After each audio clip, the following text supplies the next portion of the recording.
Seems to be my new move, that thing. Yeah, I'm out here in no man's land right here with Lena Levitch on a Sunday afternoon. Hey, Lena, take a break. And that cool Stiff Records label right there. So anyway, Lena's going to take a break. No man's land.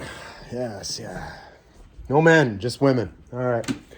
So it's kind of a, well, I guess you could call it a Sunday cheers, because I wasn't here Friday, was I? So we had my annual company picnic at my work. And then after that, a neighbor of ours, she was celebrating 2 years of her having her catering business. So we went for a little happy hour action around the corner here in Elmwood Village. Here we are, back at the Utica Club, right? We're not in Boston. So anyway, I was like, oh, what am I going to do on a Sunday fun day? Well, I'll have some fun. So this guy, that's Dave over at MFidelity, and there he is with Jack, the Vinyl Martini, and myself. We were at a recent, this is Brian's new golf fashion line, embryonic fashion icon, of course, no logo golf. So there we are, MFidelity looking very serious. So that's Dave. He's a pretty chill guy. So he's got this thread going. It's a low-end thread, no prize. It's not a contest, but it's a good idea. He wants us to walk through your high school music favorites, kind of for each year. So anyway, cheers to you, Dave. So let's do it. All right, first off, all right, Tourism Antigua, fly Antigua. So anyway, yeah, let's begin here. Let's figure this out.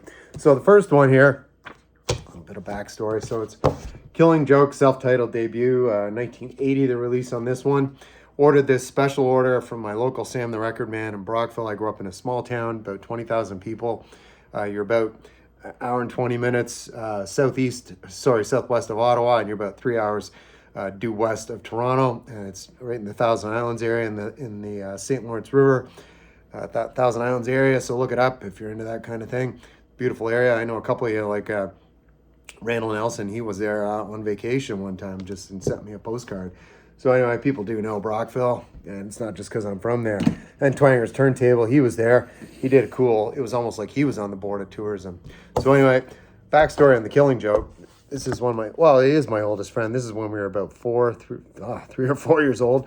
And this is at a beach somewhere near Brockville. And that's my friend Renee, I've mentioned in my videos. He lives out in Vancouver still. So when we were about 10, 11, his dad got a big job transfer, and they had to move out there to the Lower Mainland in Vancouver. So anyway, we kept in touch though. And this, bear in mind, this is the late 1970s. So of course, no internet. So the odd phone call, but long distance, those of us remember what long distance phone charges were, and your parents would freak out. So it was like a one call a year. I could call them around Christmas time for a short call. And then we used to send letters back and forth. And then I went out there to visit probably 7th grade one summer I stayed out there for almost 3 weeks with him and his parents, did a bunch of stuff. And then he came to see me this summer at the end of my, what they call freshman year in the United States and Canada. It's just grade 9. So I just finished grade 9. He came to visit that summer, and he had this mixtape, and it had a whole bunch of stuff like Killing Joke, Sisters of Mercy, The Stranglers, and that just was my tipping point into this stuff. I'd never heard anything like this ever before. And the new wave thing was just starting to pick up some steam, because this is about 1983 would have been when I was finishing 9th grade. So anyway, funny about the way we call 9th grade, freshman, all that shit. So when we moved to the States, that's collapsing over there. It's flying off the table. When we moved to the States over 20 years ago, I had to get used to the vernacular, because in college too, it's like freshman, sophomore, junior, senior. While in Canada, it's just grade 9, grade 10, grade 11, grade 12. And then even in university, it's like I'm in first year, I'm in second year, whatever, et cetera. You get the deal. But anyway, we're getting into grade 10. Anyway, so it's Simple Minds, Sparkle in the Rain. This one has a story too. I was really into this album, big. And another friend of mine, this kid, Matt, I lost touch with him. He's not even on Facebook. I know he went to Toronto, same deal. His dad's job, they moved up there. So my grandparents lived in a place called Scarborough. My dad's parents on the east side of Toronto, and this kid was in Markham. So not far from each other. So the stars aligned, and my parents went up for a weekend to see my grandparents, and I went up there too, and I got to go to this concert. I got to go see Simple Minds, Sparkle in the Rain. That's why it's my favorite. from 10th grade, just because I remember that concert up at the Kingswood Music Theatre up at Paramount Canada's Wonderland. It's an amusement park. Anyway, I've talked about this one before. It's on the Virgin label right there. So anyway, the famous David Atkinson once said he found this bombastic, but I think it's good bombastic. You want to have a blast off and it's boom, it's got a big sound. It's bombastic. It's Sparkle in the Rain, and they're up on the catwalk, Book of Brilliant Things, Waterfront. I mean, this is front to back every track. Street Hassle here. That I never realized that was a Lou Reed cover until many years later. Anyway, so there we go. That's grade 10. And then this, again, another one I've shown ad nauseum. This is my original copy, gatefold sleeve. So there they are right there, Billy Duffy and Ian Asbury, and then one of the many bass players they had. But anyway, this is another one, front to back, every track. It's 11th grade. It's 1985. Really good, really good. And then, I'm getting ahead of myself. 12th grade.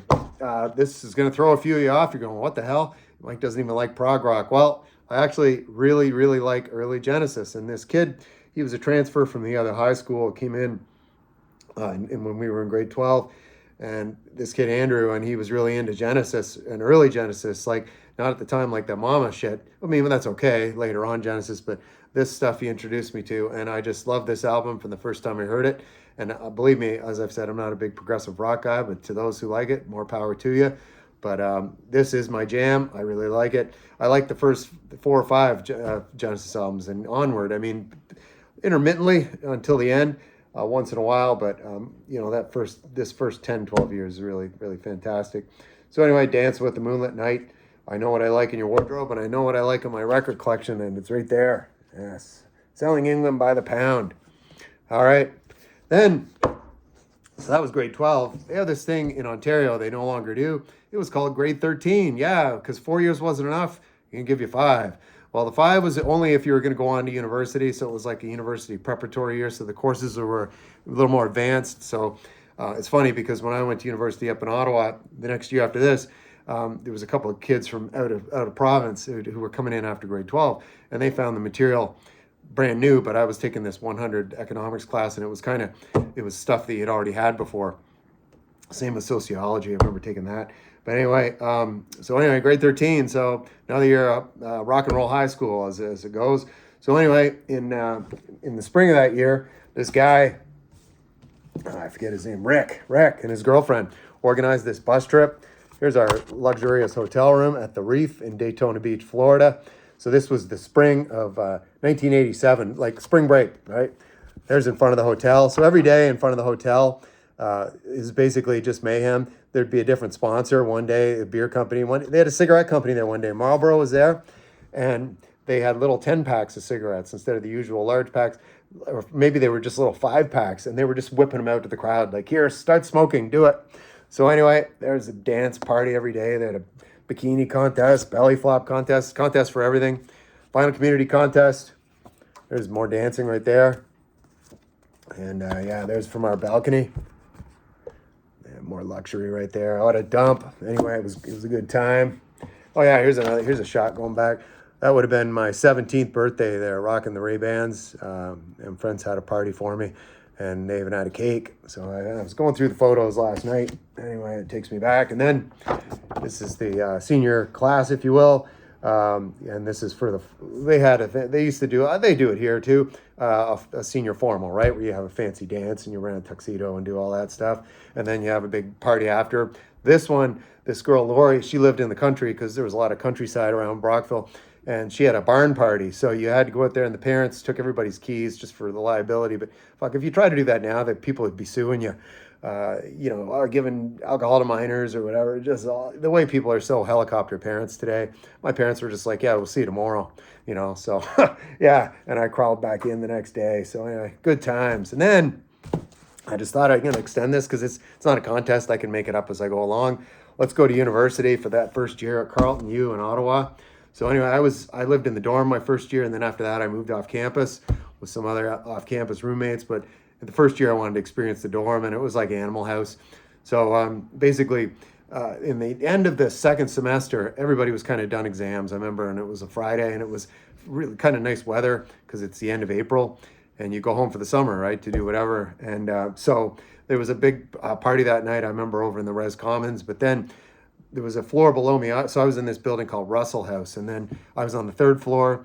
And second Russell, there seemed to be a lot of engineers on that floor. And these two guys, they had what they called the first annual Second Russell Bake Off. Well, they weren't baking cookies or cakes or muffins. No. They were getting baked and getting blasted, right? You know what I mean? Yeah, cheers to those guys. They're probably successful engineers now, those guys, when I tell you what they built. Mechanical guys. They built this bong. It had about a 20-foot hose on it. It was a feat of engineering. And don't know if they got a trademark for it at the time, but a lot of people had a good time anyway, trademark or not. So we were probably listening to this because every Friday afternoon there was a show called Reggae in the Fields, and it was on the local campus radio station, CKCU 93.1. And he's still on the air, this dude, Junior Smith. He's been on the air over 40 years. And it's just a couple hours, and he spins a bunch of reggae tunes, this Jamaican guy, Junior Smith. And we'd always be sitting around playing cards, getting blasted, and listening to this. So I threw this on last night. I've heard all these songs a million times because this was my gateway, as they say, into reggae, and it's just a really excellent compilation. Oddly, it's worth quite a few bucks, and amazingly, I mean, I say amazingly, this thing, it looks like it does, and it plays mint. This has seen some parties, but maybe I never let anybody else, put this on the turntable. Oh, maybe it was only me. And despite my state of mind, I was always able to not scratch my records.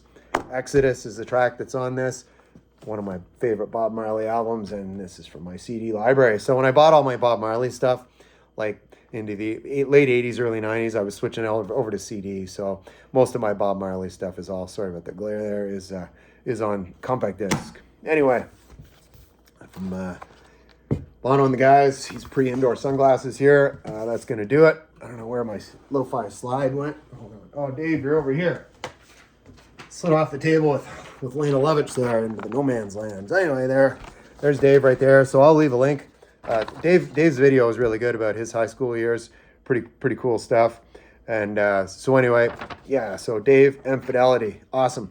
So anyway, that's gonna do it for Sunday Cheers, MFidelity High School Thread, whatever it is. Hope you enjoyed the video, and I'll see you next time.